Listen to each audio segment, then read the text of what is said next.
우리가 은혜 받을 성경 말씀은 이사야서 31장 1절에서 9절까지 말씀을 봉독해 드립니다.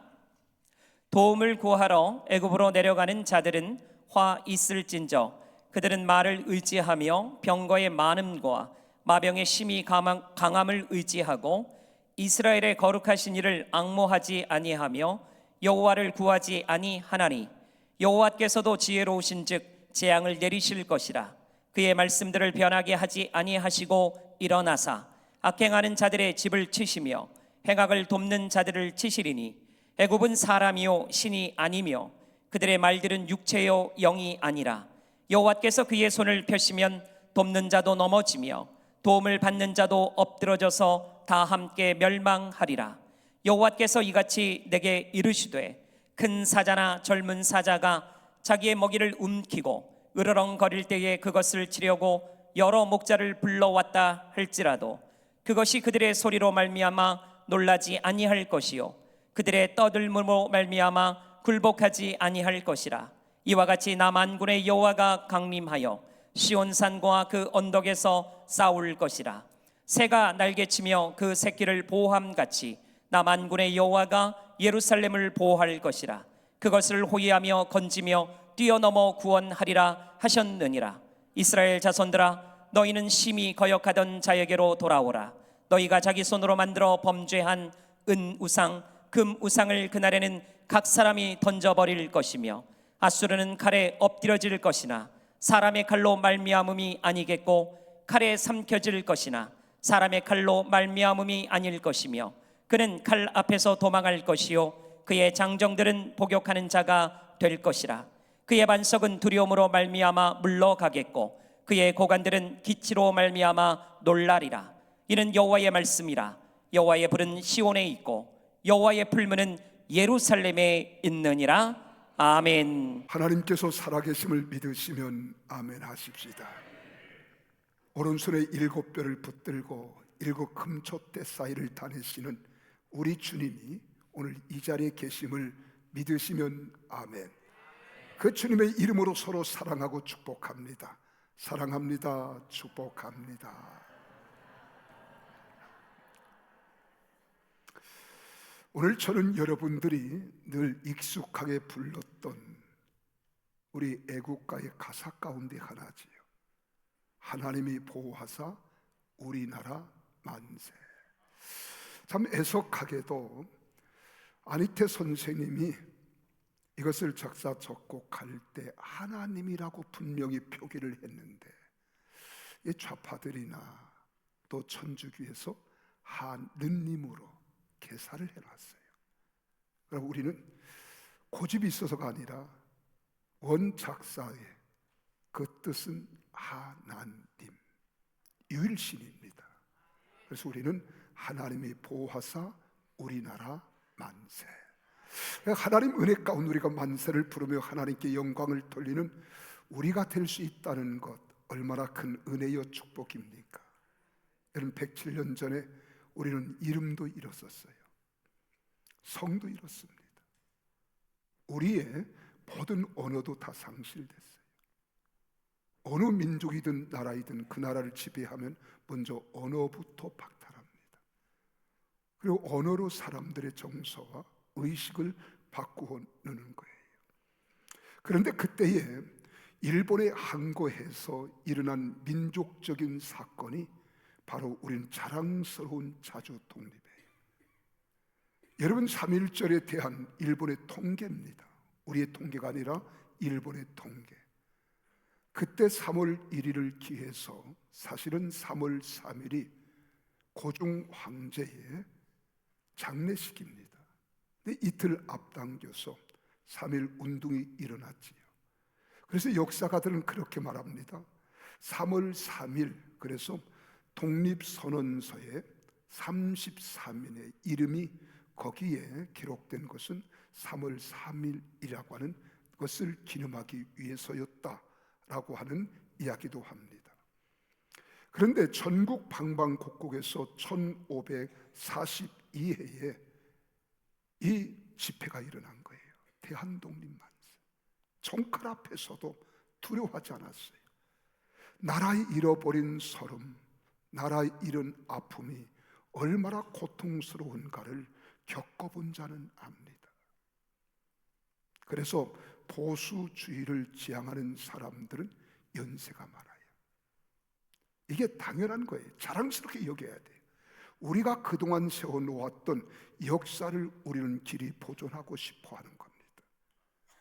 후손들에게 물려주고 싶어하는 거예요. 근데 젊은이들은 좌파가 많아요. 그럴 수밖에 없는 것은 새로운 개혁을 이야기하고 도전을 이야기하기 때문입니다. 그게 잘못된 것은 아니에요. 그런데 그때에 1542회에 집회가 있었지만은 그때 202만 3089명 집회에 참석한 인원입니다. 그런데 202만이면 그 당시 우리 대한민국의 인구는 1600만이었기 때문에 8분의 1이 넘는다는 거예요. 이만큼 나라에 대한 애정과 그리고 애착을 가지고 있었어요. 그리고 사랑했습니다. 그때 총칼 앞에 죽은 사망자 수는 7,509명으로 통계가 나와 있습니다. 아마 내 생각은 더 훨씬 많으리라고 생각해요. 부상자가 15,961명 부상자가 나왔고요. 피검자는 52,770명이었다 그래요.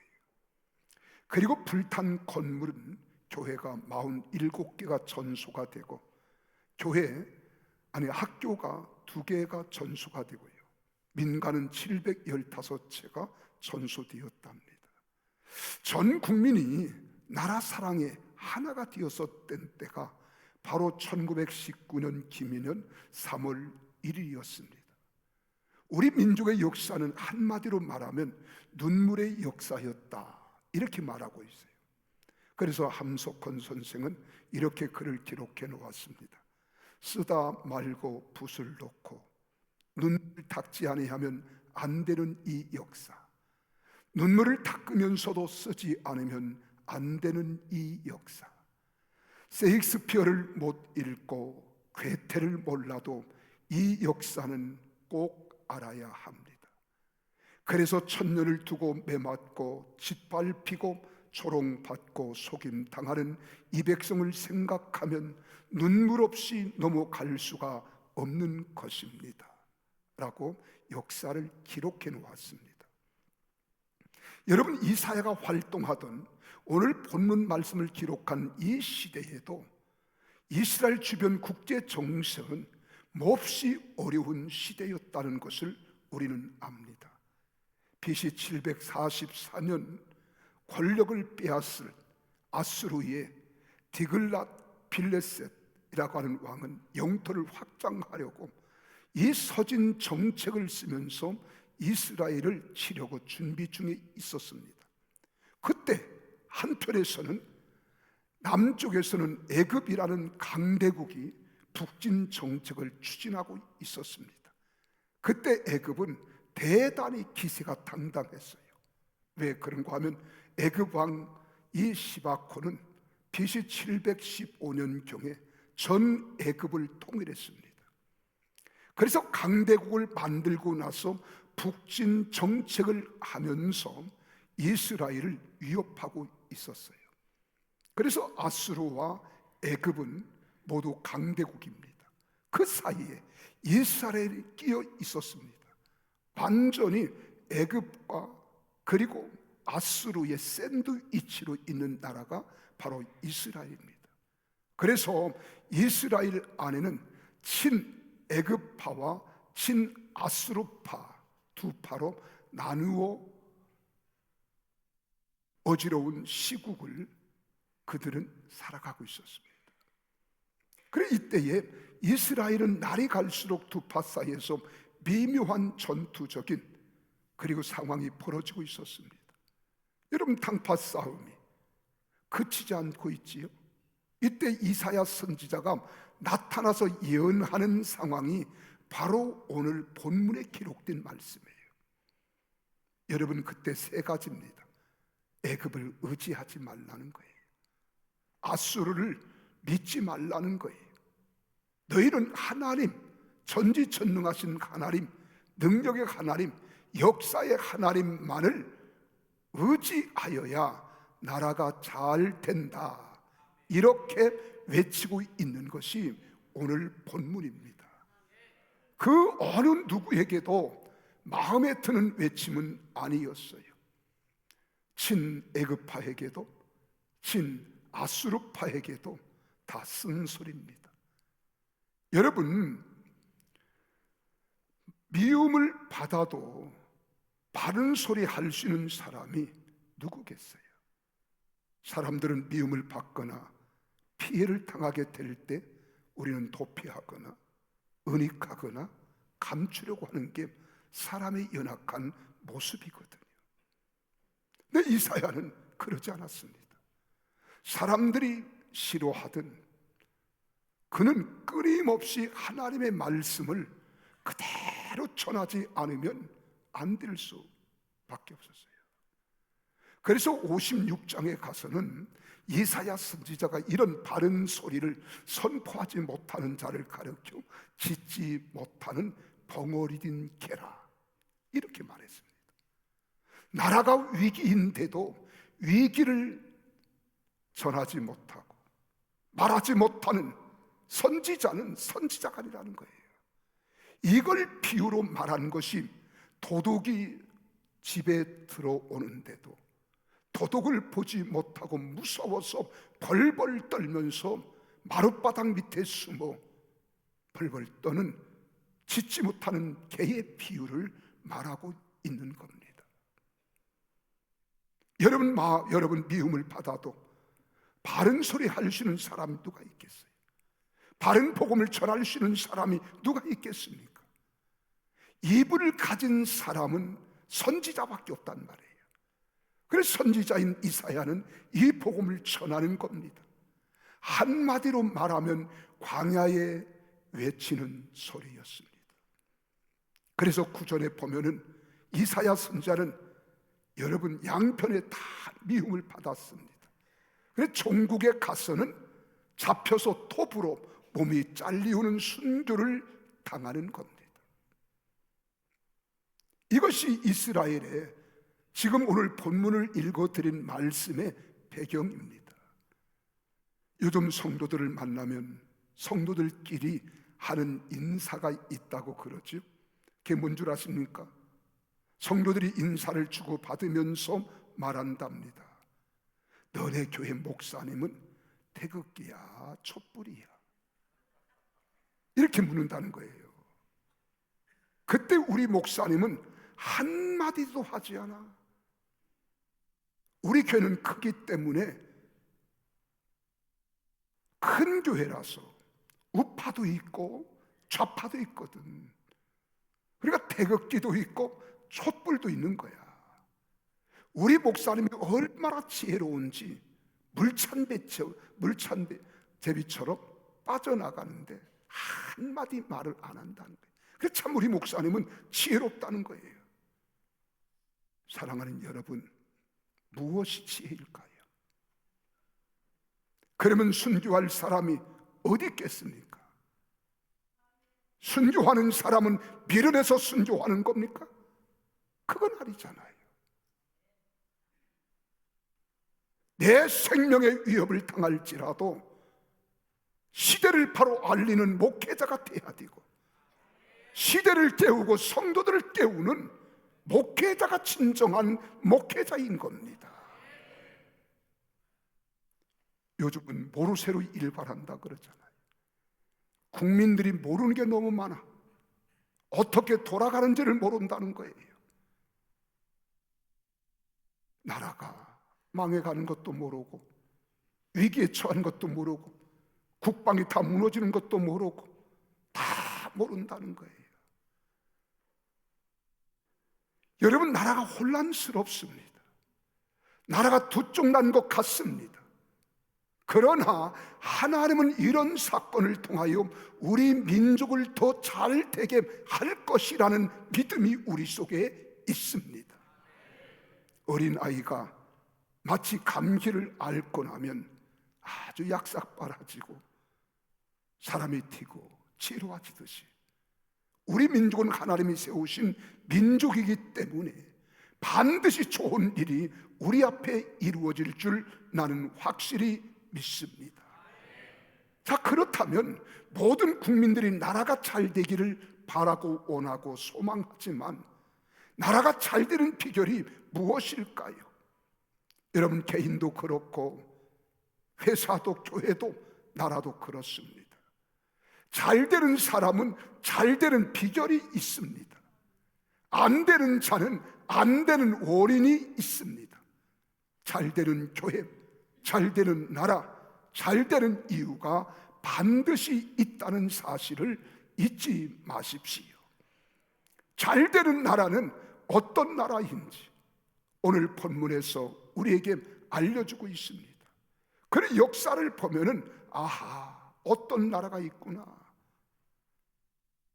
우리는 알 수 있는 거예요. 우주를 가리고 우리는 지구에 5대륙 6대주가 있습니다. 이제는 어떤 사람들이 가상세계를 하나 더 추가해서 5대륙 6대주가 아니라 6대륙 6대주가 아니 5대 내가 지금 착각했어요. 5대양 6대주가 아니라 이제는 5대양 7대주가 있대요. 가상생 미네르바가 있다는 거예요. 그리고 그 하나를 또 만들어요. 근데 전 세계 아프리카나 유럽이나 여러분 동남아나 남미나 북미 오세아니아 전체를 보면은요, 이 잘 사는 나라는 거의 중세기에 어디였습니까? 유럽입니다. 유럽은 우리가 말하면 순 쌍놈들이에요. 게르만 민족이 있고 바이킹족입니다. 그래서 여러분, 영국이라고 하는 나라는 남의 것을 배 타고 가서 침략해서 뺏어오고, 그래서 해가 뜨지 않는 나라라고 했어요. 전 세계에 그들이 지배하고 있는 나라가 그만큼 많았었다는 거예요. 그래 가서 여인들을 강탈해오고 여자들을 빼앗아 예쁜 여자, 지혜롭고 아주 현숙한 여자를 데려다. 근데 이들이 다 예수 믿는 사람이라. 그래 아내들의 역할을 감당함으로써 이 바이킹족인 영국이 신사의 나라가 되는 거예요. 유럽도 마찬가지입니다. 이 게르만족, 여러분 잘 알잖아요. 그들도 바이킹족과 뭐가 다를 바가 있었겠어요? 그들이 세계를 점령하고 지배하면서 그들도 역시 마찬가지입니다.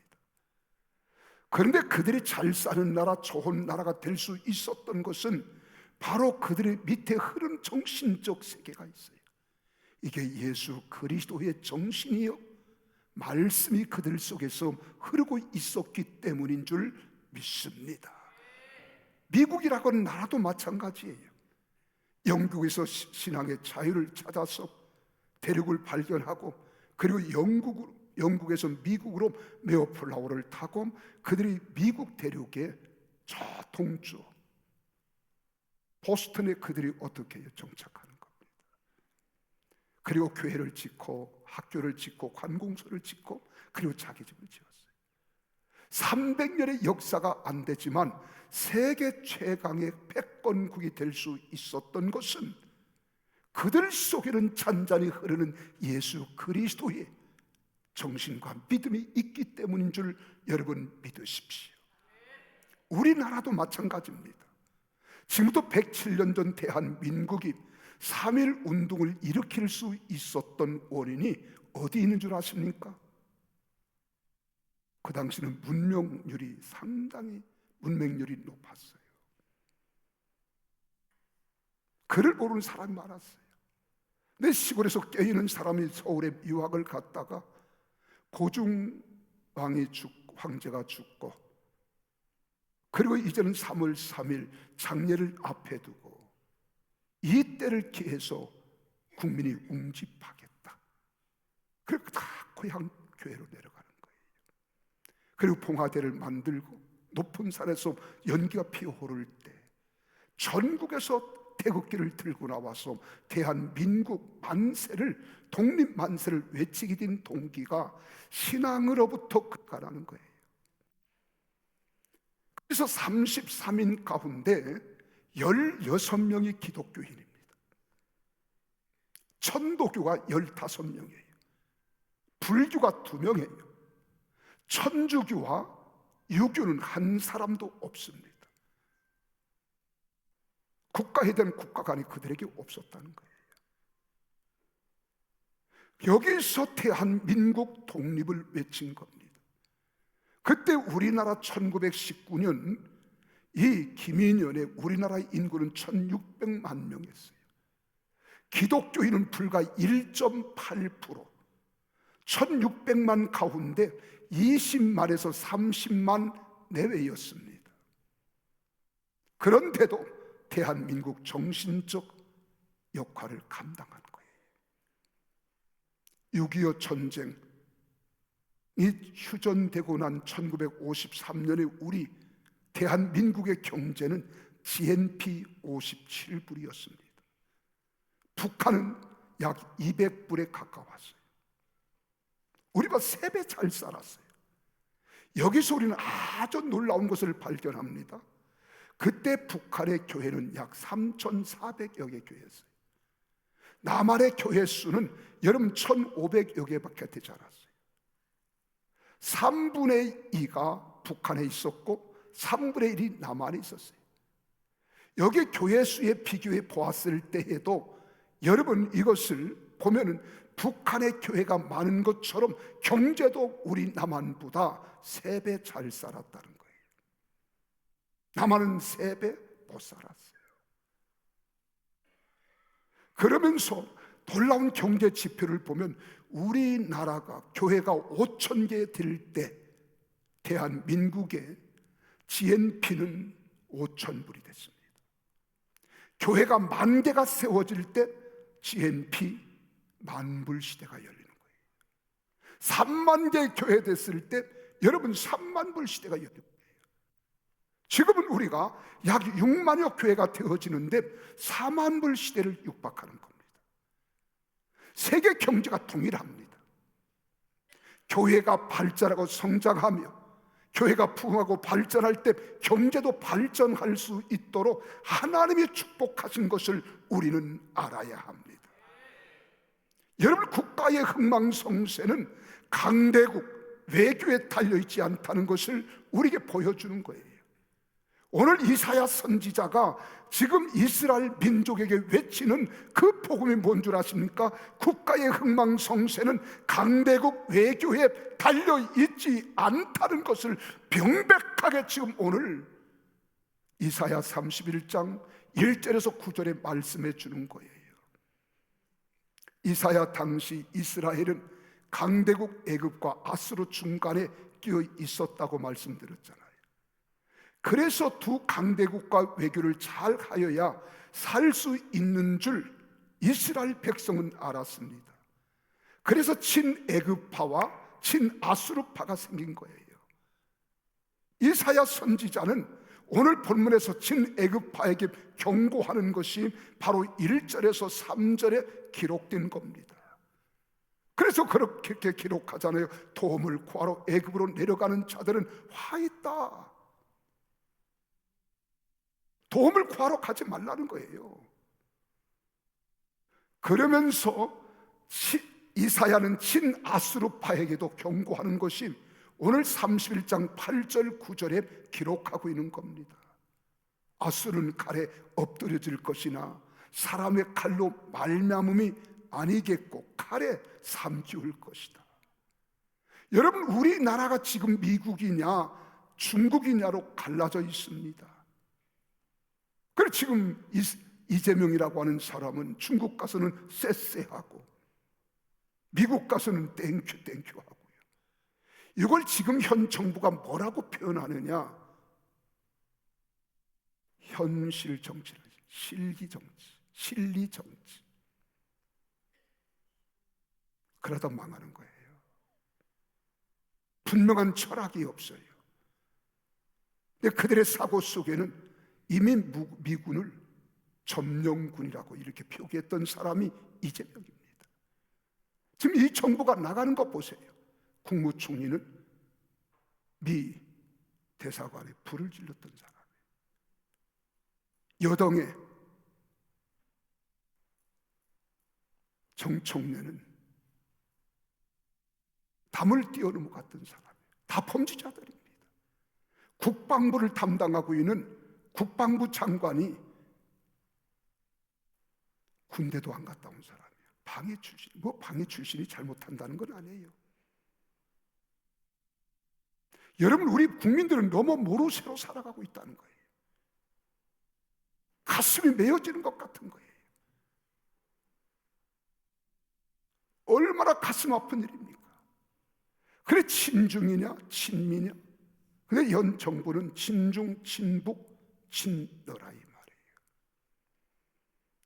그러다 보니까 여러분, 지금 미국과의 외교 정책이 지금 실패로 돌아가는 거예요. 관세를 막 25%씩 매기고요. 우리나라 경제가 지금 막 곤두박질하고 있습니다. 여러분, 코스피가 올라가서 5천, 6천 찍는다? 이건 지금 외국은 다 빼고 있어요. 내국에서 우리 국민연금 같은 것을 다 집어넣어주는 거예요. 대기업들이 그거 하는 거예요. 이게 지금 어디로 가는 거냐? 베네수엘라가 망할 때 똑같은 현상입니다. 대법관을 26명으로 늘리겠다는 거예요. 여러분, 베네수엘라는 세계 4위로 잘 사는 나라였어요. 재화전이 얼마나 풍부하냐. 그들의 매장량의 기름은 어마어마합니다. 코스피가 꽉 올라갔어요. 거기 국민들은 막 들떠 있었어요. 그러다 망한 거예요. 우리는 시국을 알 줄 알아야 돼요. 바로 우리는 이야기해 주는 목사가 없어요. 그래서 여러분 가운데 저도 싫어하는 사람 많아요. 이렇게 보니까 눈동자만 봐도 알잖아요. 마지못해 안 나올 수도 없고. 여러분, 우리는 솔직해야 됩니다. 오늘 3.1절을 맞이해서, 그래서 우리는 강대국 어디에 붙느냐, 어디가 백조인 거예요. 중국이 잘 나갔습니다. 나는 저 중국 망한다고 봐요. 왜 그런 줄 아십니까? 교회를 핍박하고 교회를 무너뜨리거든요. 십자가를 끌어내리고 있어요. 그들이 개방 정책을 폈을 때 경제는 자유 경제를 가졌어요. 그때 한참 잘 나갔던 거예요. 근데 지금 우리는 거기를 붙고 있어요. 우리가 역사를 보세요. 우리 대한민국은 이시조선 503년 동안 우린 중국의 지배를 받았던 민족이잖아요. 중국.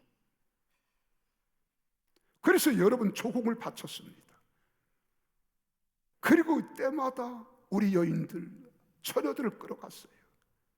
일본이 전쟁 압박을 하고 있을 때에 위안부를 잡아간 것도 사실이지만 중국도 다를 바는 아니라는 거예요.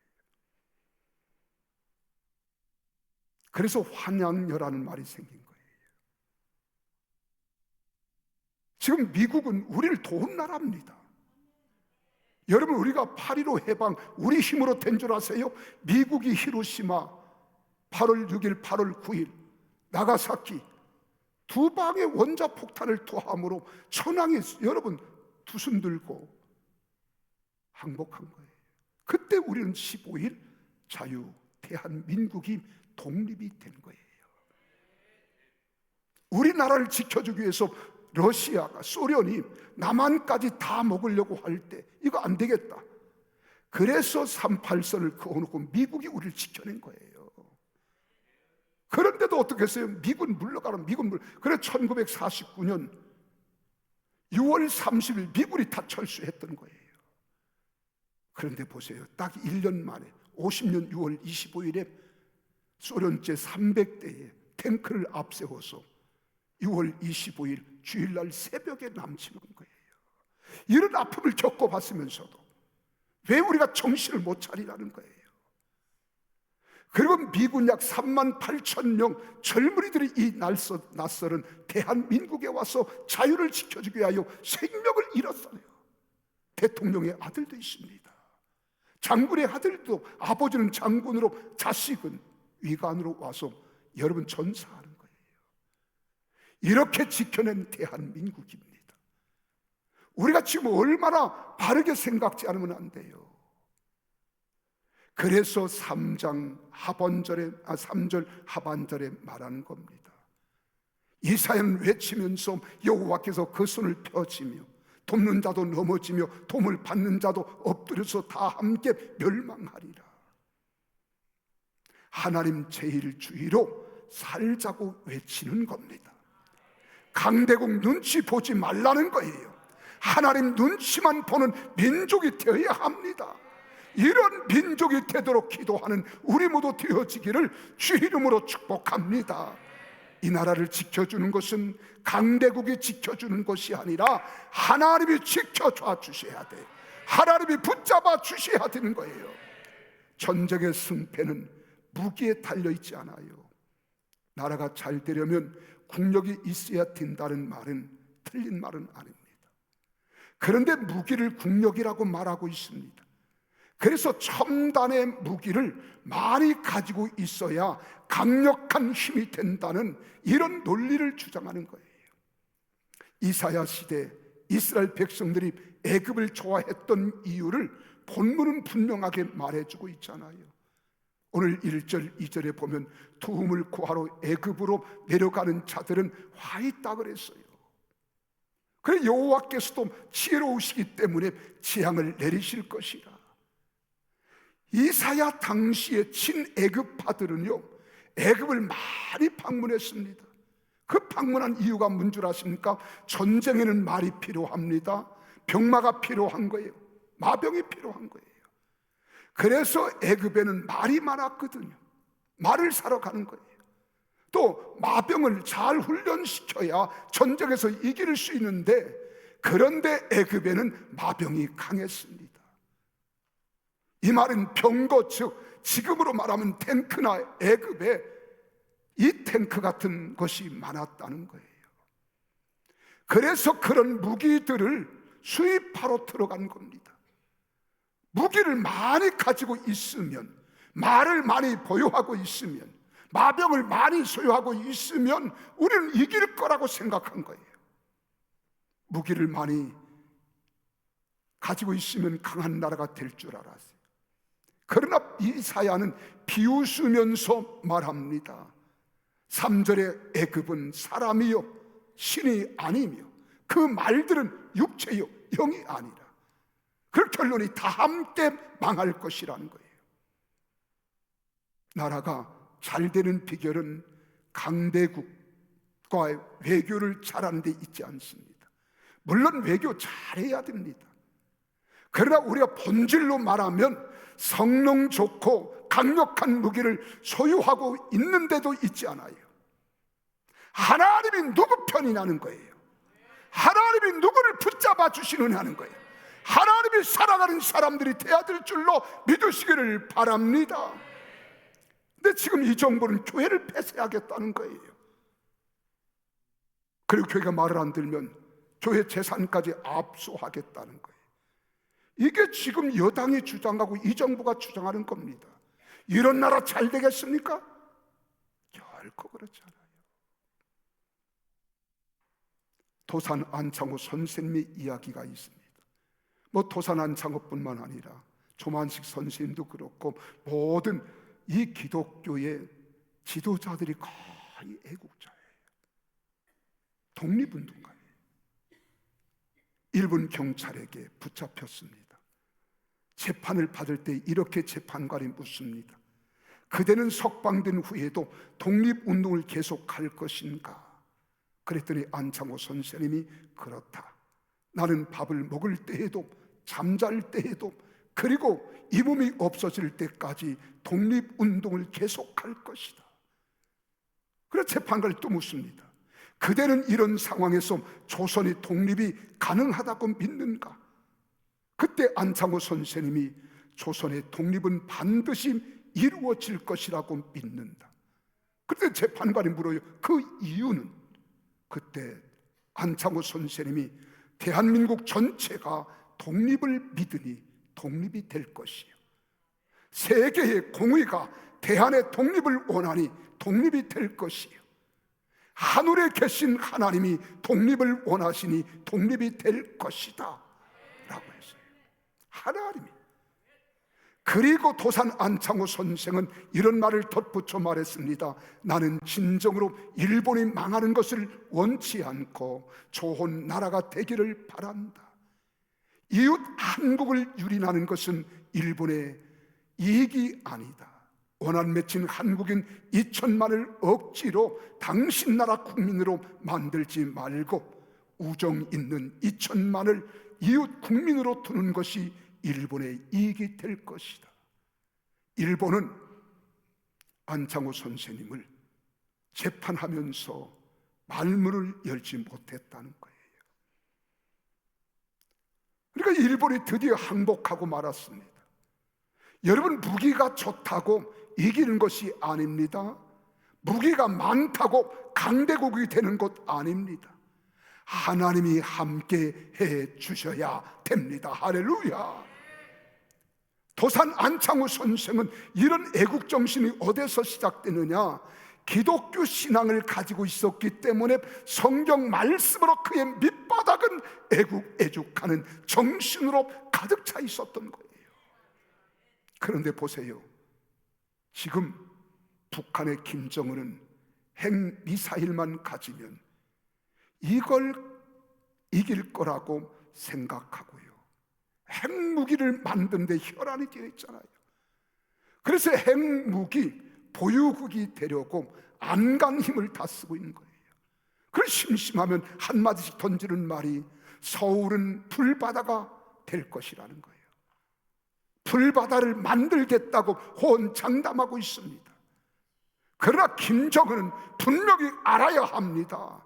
하나님을 모시고 의지하던 다윗은요, 조약들 몇 개를 가지고 단창과 칼과 창만 가지고 의지하던 골리앗을 싸워 이겼다는 거예요. 전쟁은 하나님께 속했으니 하나님이 도와주셔야 되는 거예요. 우리는 그렇게 믿고 기도해야 될 줄로 믿습니다. 그러면 어떤 사람이 이기느냐? 하나님 편인 민족이 이기는 거예요. 북한에는 교회가 없잖아요. 남한은 교회 6만여 교회가 됩니다. 북한은 전시용으로, 선전용으로 2개 있어요. 봉숙교회와 칠골교회. 우리는 6만여 교회가 있어요. 1천만 성도들이 있습니다. 기도하는 기도를 하나님이 반드시 들어주실 줄 믿으시기를 바랍니다. 마지막으로 금과 은으로 만든 우상이 나라를 지켜주지 않습니다. 이사야 시대 이스라엘 백성들은 금이나 은으로 우상을 만들어 섬기면 나라를 이 우상이 지켜줄 줄 알았어요. 그래서 금과 은을 가지고 우상을 많이 만들었습니다. 이사야 선지자는 이런 문제를 지적하고 있는 거예요. 그래 7절을 보실까요? 함께 읽습니다. 시작. 너희가 자기 손으로 만들어 범죄한 은 우상, 금 우상을 그날엔 각 사람이 던져버릴 것이며, 금, 은, 우상을 다 버릴 날이 올 것이라는 거예요. 다 필요 없어지는 날이 올 것이라고 이사야 선지자는 지금 예언하고 있는 겁니다. 여러분, 경제 부국이라야만 나라가 잘 되는 것 아닙니다. 우리는 지금 보세요. 잘 살아요. 잘 살아요. 너무너무 잘 살아요. 우리 어렸을 때와 비교해 보면 여러분 너무너무 잘 살아요. 근데 행복 지수는요, 오늘과 과거 우리가 어렸을 때와 비교해 보면 얼음 반 푼어치도 없어요. 돈이 있다고 잘 사는 것 아닙니다. 위대한 나라 국민 되는 것 아닙니다.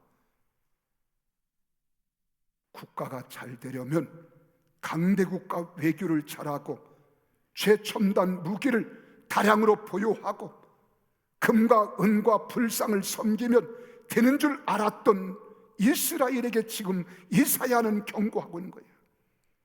그러면서 분명히 말합니다. 나라가 잘 되는 비결을 이렇게 그는 말해주고 있습니다.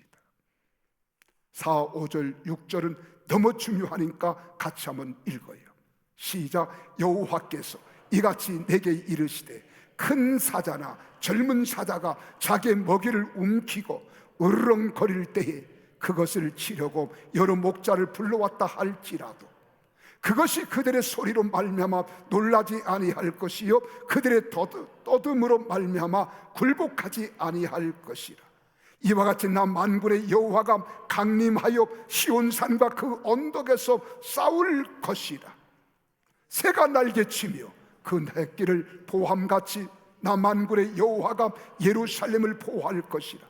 그것을 호위하며 건지며 뛰어넘어 구원하리라 하셨느니라. 큰 소리로 이스라엘 자손들아 너희는 심히 거역하던 자에게로 돌아오라. 떠났으면 돌아오라는 거예요. 외면했으면 하나님께로 돌아오라는 거예요. 하나님이 도와주셔야 합니다. 하나님이 역사해 주셔야 합니다. 지금 거역하고 있는 자리에서 하나님께로 돌아오는 길이 나라가 잘 되는 길이라고 이사야 선지자는 결론을 내리고 있는 거예요. 그렇습니다. 살아계신 하나님이 여시면 닫을 자가 없습니다. 하나님이 닫으시면 열 자가 없습니다. 하나님이 이기게 하시면 질 자가 없고요, 하나님이 지게 하시면 이길 자가 없는 거예요. 우리는 하나님께로 돌아옵시다. 그런 믿음의 주 온전케 하신 이인 예수님만 바라보십시다. 그리고 그분께 기도하십시다. 이왕 의지할 바에는 친중으로 가지 말고 친미로 가십시오. 미국은 여러분들이 눈을 감을 때까지 패권국이 될 거예요. 우리가 빌붙더라 하도 강한 자에게 붙어야지요. 안 그렇습니까? 유익이 되는 자와 함께 우리는 붙어야지요. 그렇게 생각이 없고 판단력이 없습니까? 우리는 잘 생각해야 돼요. 오늘 이 말씀을 지금 굳게 붙잡고 살아가는 민족이 이스라엘입니다. 여러분, 이스라엘은 강원도 땅보다 조금 커요. 그리고 경상남북들을 합친 것보다는 조금 작아요. 인구는 700만 내지 800만 밖에 되지 않습니다. 근데 그들이 당당하게 중동의 3억을 상대로 살아가는 거예요. 어떻게 그렇게 하는 줄 아십니까? 그들은 미국을 의지하지 않습니다. 러시아도 의지하지 않아요. 이스라엘 백성들은 오직 야훼 하나님만 의지하고 있다는 거예요. 오직 토라 성경만 믿고요, 나라를 지키고 있는 겁니다. 우리나라도 이같이 성경을 말씀으로 삼고 하나님만 의지하는 나라가 되기를 소망하며 기도합시다. 우리나라 마지막 소망도 교회밖에 없습니다.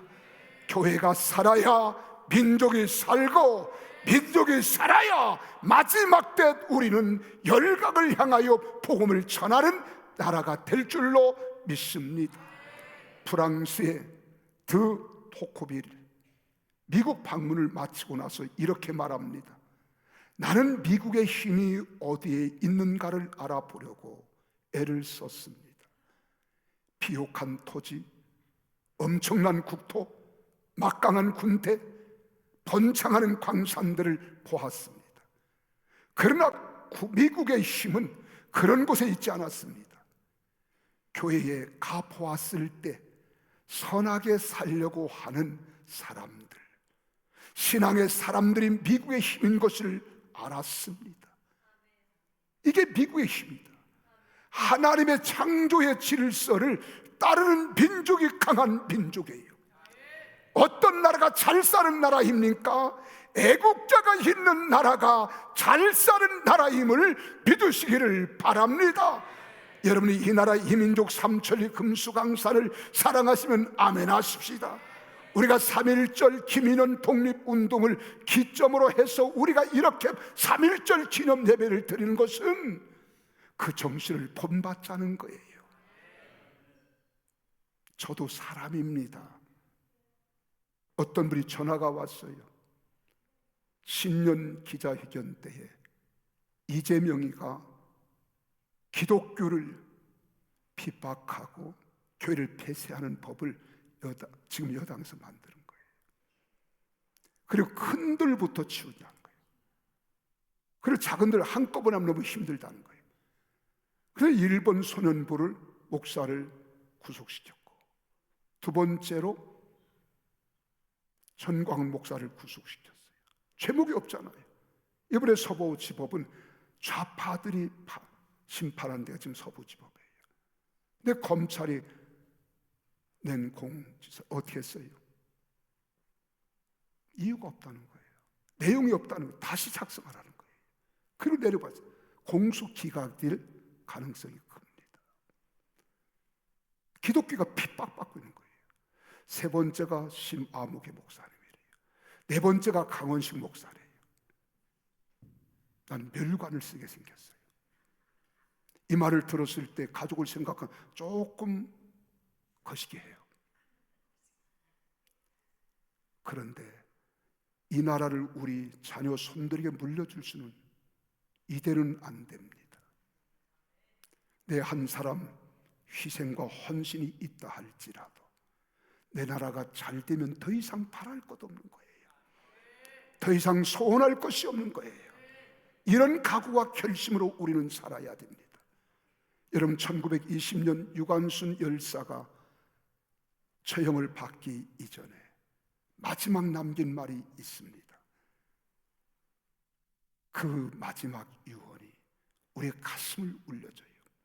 내 손톱이 빠져나가고 내 귀와 코가 잘리고 손과 발이 부러져도 그 고통을 이길 수 있사오나 나라를 잃어버린 그 고통만은 견딜 수가 없습니다. 나라에 바칠 목숨이 오직 하나밖에 없는 것이 이 소녀의 유일한 슬픔입니다.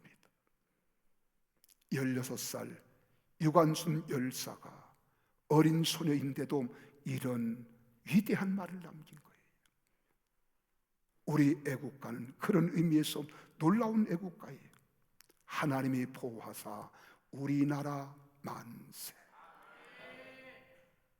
우리 대한민국 3.1절 정신을 가지고 우리가 잘 계승해서 대한민국을 멋진 나라, 하나님이 기뻐하는 나라로 만들어 갈 수 있는 주역들이 다 되시기를 주의 이름으로 축복합니다. 기도하겠습니다.